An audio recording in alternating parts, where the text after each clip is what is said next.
Sejam todos bem-vindos mais uma vez para conversar agora sobre ações de defesa da posse. Né? Professor, mas já estudamos ações de defesa da posse em Direito Civil 4, em Direitos Reais, Direito das Coisas, quando nós fizemos comparação entre direito obrigacional, então eu já estou sabendo de tudo que está acontecendo, porque ações de defesa da posse a gente já viu. Beleza, a gente vê essa matéria lá em Civil 4, mas como a matéria é de procedimentos especiais, as ações de defesa da posse são tratadas como procedimentos especiais. Elas são específicas para determinadas situações.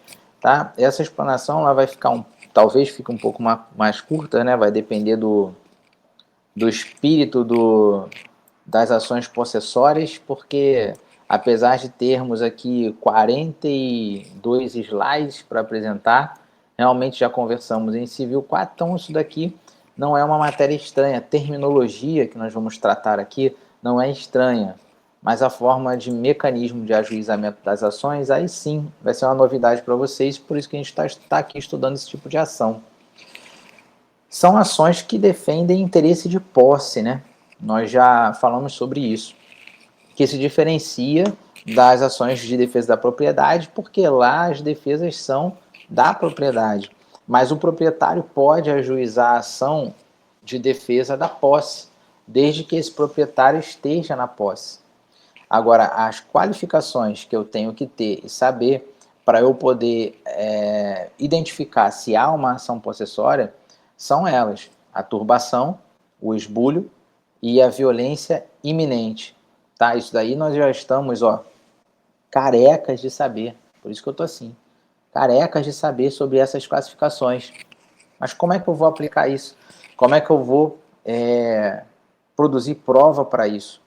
Tá? A gente está aqui para poder entender melhor sobre essa situação. Sabemos que para eu ter uma ação possessória tem que haver violência. Essas violências elas são diferenciadas, porque para eu ter manutenção da posse eu tenho que ter turbação, é uma violência que se concretizou. Para eu ter reintegração da posse eu tenho que ter esbulho, é uma violência que se concretizou. Para eu ter um interdito proibitório, é uma ameaça. É uma violência que ainda não se concretizou, e aí por essa razão eu vou ter que trazer uma segurança para a posse e repelir essa injusta agressão que possa acontecer. Mas eu quero proibir, repelir. E aqui o artigo 561 do Código de Processo Civil prevê: incumbe ao autor provar, tá, a posse, tem que de qualquer maneira comprovar a posse. Mas eu não tenho posse de título, posse de direito. Eu tenho uma posse fática, tá, mas eu tenho que comprovar minha posse fática. Uma vez comprovada, eu passo a ter direito às ações possessórias. A turbação, ok, a gente vai comprovar para poder identificar o réu, a data da turbação e do esbulho e a continuação da posse, embora turbada, uma ação de manutenção da posse ou perda da posse com uma ação de reintegração da posse. Então, são os critérios que eu tenho que provar na petição inicial, conforme o artigo 561, a petição inicial ela tem que vir dentro dos requisitos do artigo 319. Se eu não conseguir preencher os requisitos do artigo 319, eu posso ter minha petição irregular ou minha petição inepta. Se eu tiver minha petição inepta, o juiz vai julgar extinto o processo sem resolução do mérito na forma do artigo 485 do CPC. Tá? Então eu preciso respeitar o artigo 319. Lógico, cumulado a isso, eu tenho que mencionar o artigo 561 e comprovar a posse. Essa que é a situação. Essa parte a gente não vê em Direito Civil 4. É o vínculo do sujeito com a posse, a comprovação dela e o respeito ao artigo 319. Então eu cumulo 319 do CPC junto com o artigo 561 do CPC. Além disso, eu vou ter que identificar essas ações no artigo 1210 do Código Civil. Então, as ações possessórias estão previstas no artigo 1210 do Código Civil.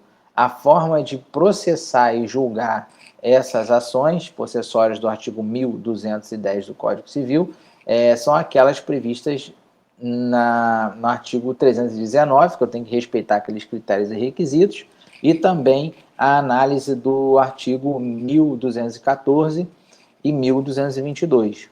Tá? Olha só como é que a gente está fazendo a entrada desse tópico de ações específicas, ações especiais de defesa da posse. Quando eu trato aqui, destaco o artigo 1196, eu falo do conceito do possuidor, que é algo meio que obscuro, eu não tenho definição sobre isso, que eu tenho que buscar lá no artigo 1228, beleza. Quando eu falo de detenção, são os atos que não vão induzir a posse. São os atos que não induzem a posse, mas acontece que se eu estou na coisa, eu tenho a detenção, eu estou cumprindo ordens do proprietário. Eu sou o servidor da posse, ou melhor, da posse não, da coisa. O artigo 1210 traz as informações das ações possessórias e os frutos e as benfeitorias do possuidor. Se esse possuidor for de boa fé, na ação de manutenção da posse, ou melhor, na ação de reintegração da posse, ou melhor, na ação de interdito proibitório, eu posso discutir os frutos e as benfeitorias do possuidor.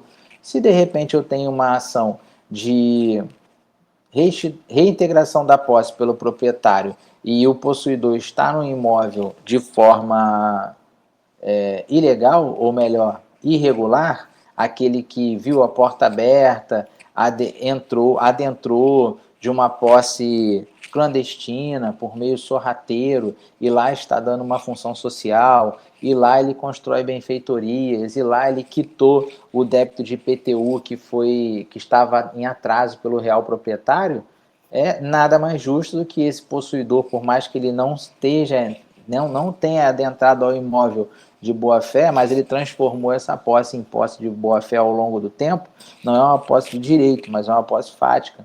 Mas ele está cuidando, está fazendo manutenção, está pagando os débitos do antigo proprietário, ele tem direito a reter as benfeitorias construídas e ele tem direito aos frutos antes da citação.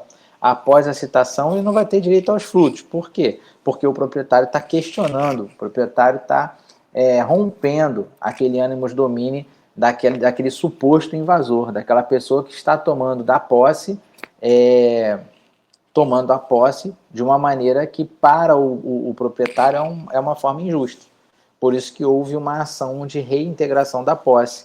E essa ação de reintegração da posse vai extinguir a relação de vontade de ser dono. Tá? Aqui eu separei as três ações, uma ação de manutenção da posse, outra de reintegração da posse, outra de interdito proibitório. Já vou falar das três nesse mesmo slide aí. A ação de manutenção da posse é aquela que o possuidor está na coisa, está sendo turbado e ele quer continuar na posse. Eu tenho que provar a data que ele entrou, o vínculo que ele tem com a posse, para poder conseguir fundamentar e assim respeitar os requisitos do artigo 319 do CPC. Estou falando devagar, não estou falando rápido. Se eu estiver falando rápido, a impressão é sua. A ação de reintegração da posse é aquela que o possuidor estava na coisa, foi posto para fora devido ao esbulho e ele quer voltar. E a ação de interdito proibitório é aquele que o possuidor está na posse e de alguma forma ele é ameaçado. Então essa ameaça ela é iminente e não se concretiza. Acabou. Falamos das três ações. Aqui fala do conceito, aqui fala dos requisitos, aqui fala dos pontos úteis a analisar. Sabemos que essas posses estão previstas no artigo 1210 do Código Civil. Aqui o slide está copiado. Exemplo prático, a gente já contou e conversou sobre isso. Pedido tem que ser lícito, possível e determinado. Checklist a gente já falou, que é a comprovação. É importante ter testemunha. Aqui é a ação de reintegração da posse, a gente já falou sobre ela também. E aqui é a ação de interdito proibitório, que a gente também já esgotou o comentário sobre ela. Tá? O comparativo a gente já fez, eu criei uma tabela para poder facilitar o entendimento de vocês. As ações aqui no lado esquerdo, depois vem quando cabe, depois os elementos centrais, todos eles estão previstos no artigo 1210 do Código Civil. E os exemplos práticos que eu criei ali, carro bloqueando faixa do terreno, manutenção da posse com o avanço da obra, invasão, retenção indevida após fim de um contrato, que aí seria uma posse que é comparada como uma apropriação indébita, né? Tá ali. Interdito, que é anúncio de invasão, ameaça de derrubar uma cerca. Então, eu dei aqui exemplos práticos para a gente entender essas diferenças. As provas, elas têm que ser, que são estratégias, né? Estratégias para a prática. Elas têm que ser documental, testemunhal, dependendo do tipo de posse, tem que ter a prova técnica de topografia. Discutir frutos e benfeitorias, né? Frutos e benfeitorias, talvez a gente não tenha debatido muito sobre isso no Civil 4, mas a gente analisa o caso concreto desde que aquela pessoa que esteve na posse por um determinado período e quer ser retirada por uma ação de reintegração da posse, então tudo aquilo que essa pessoa investiu naquela posse, naquela propriedade que é de outra pessoa, melhor dizendo assim, ela tem direito de retenção, tá? Desde que seja comprovada a boa-fé, até porque aquilo que foi construído lá provavelmente tenha agregado valor à coisa. Então, se existe um terreno com uma construção de uma casa pequena, a pessoa que entra pode daquela casa pequena fazer uma obra maior, transformar aquela casa pequena numa casa grande, e o imóvel que valia 70 mil pode passar a estar valendo 300 mil. Então, houve um acréscimo na valorização daquele patrimônio. Que tipo de benfeitoria foi feita, né? Então, se foi feita benfeitoria necessária e benfeitoria útil, vai caber uma indenização com relação a isso, tá? Então, a análise dessa situação é justamente isso daí. Os frutos antes da citação, cabe a indenização. Tá? Então, o caso concreto vai acontecer diante do dia a dia que a gente vai analisar as questões. Aqui a gente já fechou. Então é isso. Basicamente, para a nossa avaliação e para o entendimento dessa matéria, nós temos que entender a diferença entre essas ações, que são ações especiais, tá? A diferença, como é o ajuizamento dessas ações. Eu acredito que eu tenha colocado para vocês os modelos das ações. Então, elas têm que se basear no artigo 319 do Código de Processo Civil para elaborar a petição inicial. O pedido tem que ser líquido, certo, determinado. Ela tem um modelo de petição inicial praticamente similar entre as três ações, sendo que o que vai diferenciar é o que causou a violência. Então, se causa turbação, eu tenho a manutenção; se causa o esbulho, eu tenho a reintegração; e se tem a violência iminente, que é aquela ameaça que não se concretizou, aí sim seria o interdito proibitório. Lembrando que esses três tipos de ações são consideradas ações de defesa da posse e também ações de interditos possessórios, tá? Por mais que sejam ações de defesa da posse, o proprietário que está na coisa também pode usufruir desse direito, porque o proprietário também tem direito da posse.